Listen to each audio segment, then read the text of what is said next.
जय श्री कृष्णा, जय गुरुदेव। कक्षा 10 के सभी विद्यार्थियों का हार्दिक स्वागत और अभिनंदन है। गीताधाम गुरुकुल परिवार तिमरी में हम बात करेंगे आज, जैसा कि हम लोगों ने फ्रांस की क्रांति को पढ़ा था और उसके अंदर नेपोलियन बोनापार्ट और लुई 16वें की क्या क्या भूमिकाएं थी उसके बारे में पढ़ा।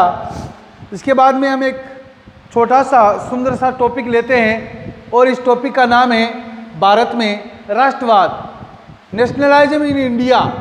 भारत में राष्ट्रवाद, भारत में जो राष्ट्रवाद टॉपिक है वो भारतीय स्वतंत्रता आंदोलन से संबंधित है और इसके अंदर महत्वपूर्ण क्या है और कहाँ से भारतीय स्वतंत्रता आंदोलन की शुरुआत होती है, ये सब चीज़ें और जानकारियाँ हम लोग पढ़ेंगे कि भारत में राष्ट्रवाद के क्या क्या कारण रहे हैं। तो जैसा कि शुरुआत होती है, भारत में राष्ट्रवाद की शुरुआत होती है आपके सन 1857 की क्रांति से और इस प्रकार से भारत में सन 1857 की क्रांति जो हमने पढ़ी है,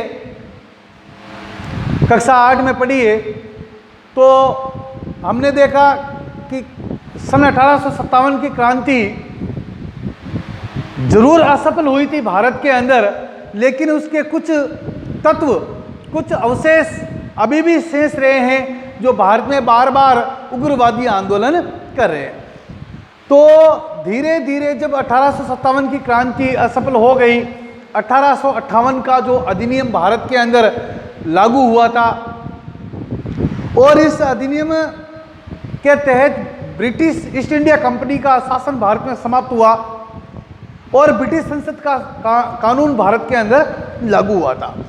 तो हमने देखा, हाँ, याद जरूर ये था कि एक बार अंग्रेजों को सफलता जरूर मिली थी 1857 की क्रांति में कि वो भारतीय सैनिकों की इस क्रांति को समाप्त कर दिया, लेकिन कुछ तत्व जो दबे हुए थे वो आज भी बार बार वो उठ करके जो है सामने आ रहे थे, क्योंकि भारतीय लोगों के मन में, हृदय में एक बात घर कर गई थी और वो थी आज़ादी, स्वतंत्रता, फ्रीडम, जो बार बार उन लोगों को अंग्रेजों के प्रति नाराजगी का जो है हमको तत्व जता रही थी, नाराजगी जता रही थी और बार बार छोटे मोटे आंदोलन हो रहे थे। इसी बीच बात करते हैं एक व्यक्ति की और इस व्यक्ति का नाम है, आप सभी जानते हैं, मोहनदास करमचंद गांधी।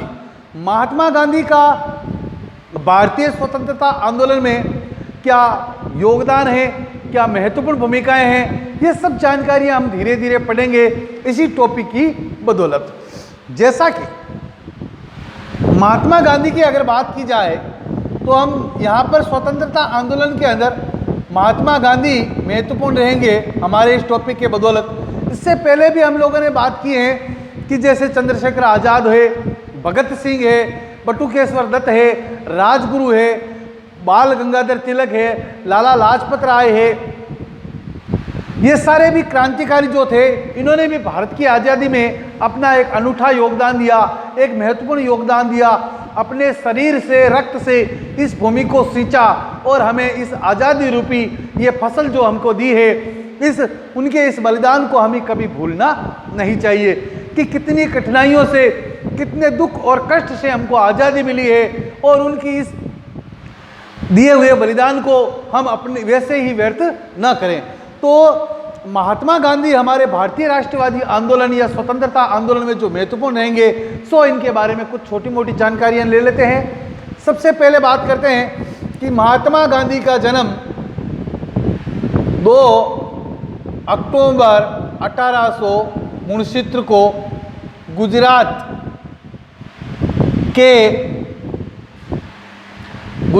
के काठियावाड़ में,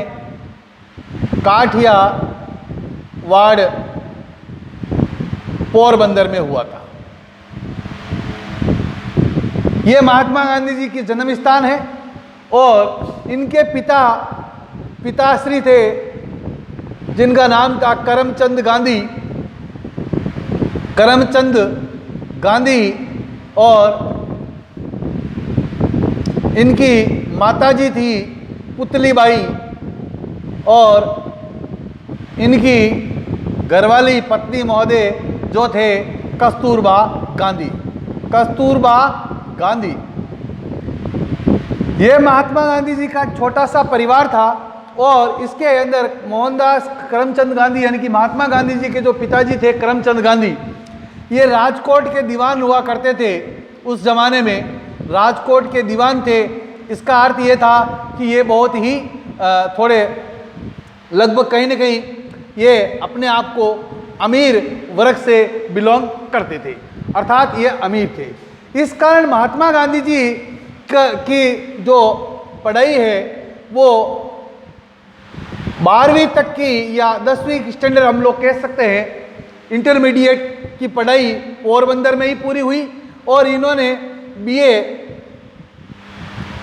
भी यहीं से किया था। लेकिन महात्मा गांधी जी ने कानून की पढ़ाई के लिए, कानून की पढ़ाई जिसे हम लोग हमारी भाषा में LLB कहते हैं, LLB करने के लिए महात्मा गांधी जी जाते हैं लंदन जाते हैं और लंदन जाते हैं सन 1891 के 91-92 के आसपास।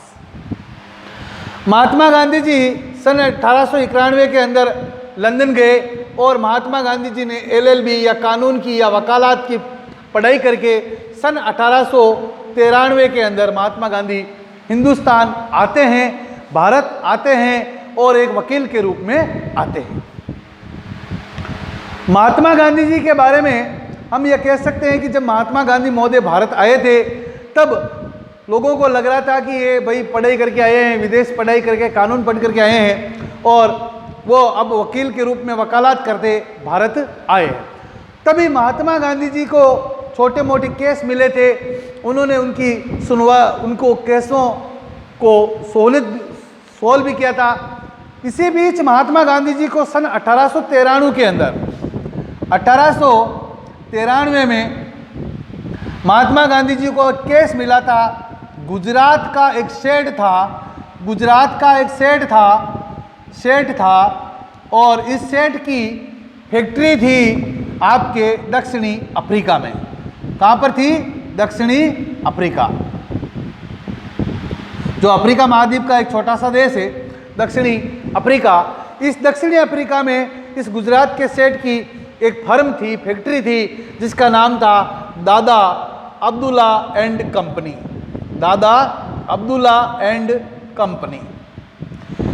इस केस के सिलसिले में महात्मा गांधी जी को अपॉइंट किया गया था और महात्मा गांधी जी इस केस को सोल्व करने के लिए जो है दक्षिणी अफ्रीका जाते हैं सन 1853 में। महात्मा गांधी जी जब दक्षिणी अफ्रीका गए तब महात्मा गांधी जी ने अफ्रीका के अंदर अंग्रेजों द्वारा अफ्रीकन लोगों के साथ किए गए व्यवहार को उन्होंने अनुभव किया।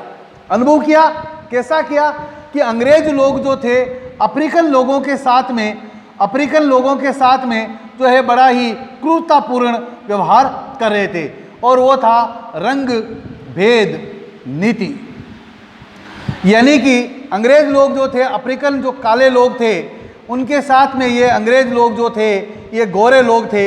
ये गोरे लोग अंग्रेजों के अफ्रीकन काले लोगों के साथ रंग के आधार पर, चमड़ी के आधार पर, वर्ण के आधार पर भेदभाव करते थे कि इन लोगों को जो है नीच, निम्न और निम्न कुल का माना जाता था। इनके साथ बड़ा ही क्रूरतापूर्ण व्यवहार किया जाता था और साथ ही इन अफ्रीकन लोगों को अपने सिनेमाघरों में, होटलों में, विद्यालयों में या कहीं पर भी सार्वजनिक स्थानों पर कहीं पर भी नौकर तक रखने को ये तैयार नहीं थे और इनके साथ में इनसे बहुत अधिक मात्रा में लगान वसूल किया जाता था और इनकी स्थिति बहुत ही दयनीय थी। इस स्थिति को महात्मा गांधी जी ने देखा, अनुभव किया और उनको बहुत बुरा लगा। तभी महात्मा गांधी जी ने एक आंदोलन चलाया था अफ्रीका में और इस आंदोलन का नाम था सत्याग्रह आंदोलन। सत्याग्रह आंदोलन, सत्य प्लस आग्रह यानी कि सत्य के लिए आगे आना और सत्य के लिए लड़ना, यही कहलाता है महात्मा गांधी जी का सत्याग्रह।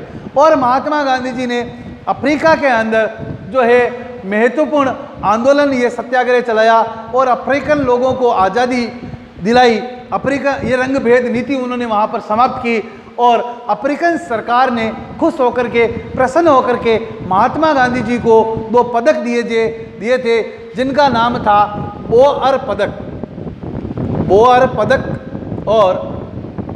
पदक और जुलू पदक, ये दोनों पदक या उपाधियां महात्मा गांधी जी को अफ्रीकन सरकार ने दी थी, अफ्रीका के अंदर रहते हुए।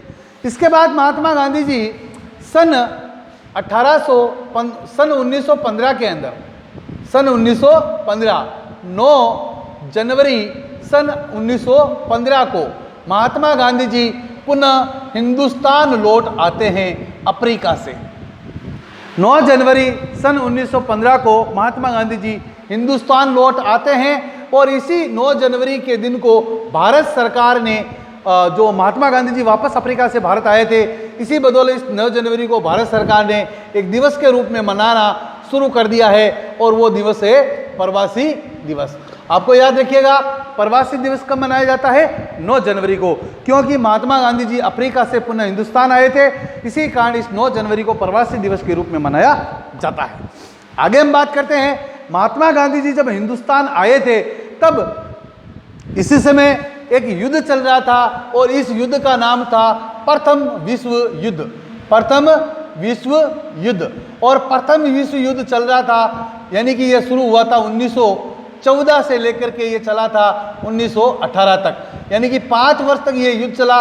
और महात्मा गांधी जी इसी बीच 1915 के अंदर हिंदुस्तान आए थे, तब प्रथम युद्ध चल रहा था और ब्रिटिश सरकार ये चाहती थी कि महात्मा गांधी जी की बदौलत हम प्रथम विश्व युद्ध में भारतीय लोगों का भी कुछ सहयोग ले सकते हैं। तब अंग्रेजी सरकार जो भारत में मौजूद थी, उन्होंने महात्मा गांधी जी से मुलाकात की, क्योंकि महात्मा गांधी जी थोड़े चर्चित व्यक्ति थे, और महात्मा गांधी से मुलाकात करके ये कहा कि आप हमें जो है प्रथम महायुद्ध के अंदर, विश्व युद्ध में जीत दिला दीजिए, हम आपकी आज़ादी के बारे में कुछ सोचेंगे। और यही शर्त लगी थी महात्मा गांधी और ब्रिटिश सरकार के बीच में। और महात्मा गांधी जी ने खुश होकर के, प्रसन्न होकर के जो है भारतीय व्यक्तियों को सैनिक बना करके अंग्रेजों की सेना में भर्ती करवाना प्रारंभ कर दिया और अंग्रेजों के लिए लड़ने के लिए प्रथम महायुद्ध में भारतीयों को भेजना शुरू कर दिया। इसी के कारण महात्मा गांधी जी को एक उपाधि भी दी गई थी, सार्जेंट एजेंट की उपाधि महात्मा गांधी जी को दी गई, क्योंकि प्रथम महायुद्ध में ब्रिटिश सरकार का सहयोग करने के लिए भारतीय व्यक्तियों को सैनिक बना करके भेज दिया गया और अंग्रेजों का सहयोग किया था। इस कारण महात्मा गांधी जी को सार्जेंट एजेंट, या एक और चीज जो थी जो है शेर, एक उपाधि दी थी केसरी, हिंदुस्तान केसरी या भारत केसरी की उपाधि में महात्मा गांधी को दी गई थी, भारत का शेर, ये महात्मा गांधी जी को उपाधि दी गई थी। अब बात यह हुई कि प्रथम महायुद्ध चल रहा था, महात्मा गांधी जी ने अंग्रेजों का सहयोग किया और महात्मा गांधी जी धीरे धीरे चर्चित होने लगे। तब होता क्या है कि एक छोटा सा गांव था बिहार के अंदर, और इस बिहार के अंदर छोटे से गांव का नाम था, आपके गांव का नाम था चंपारण। आप लोगों ने सुना होगा चंपारण गांव जो था वो बिहार के अंदर स्थित था, और इसकी स्थिति ये थी इस गांव की कि यहाँ पर अधिकांशतः बिहार के लोग, किसान लोग जो थे वो नील की खेती करते थे। नील जो कपड़े पर लगाने वाला रंग होता है, तो इस नील की खेती करने से बिहार के किसानों की जो जमीन थी वो बंजर हो जाती थी। इस कारण से बिहार के अंदर किसानों ने आंदोलन कर दिया।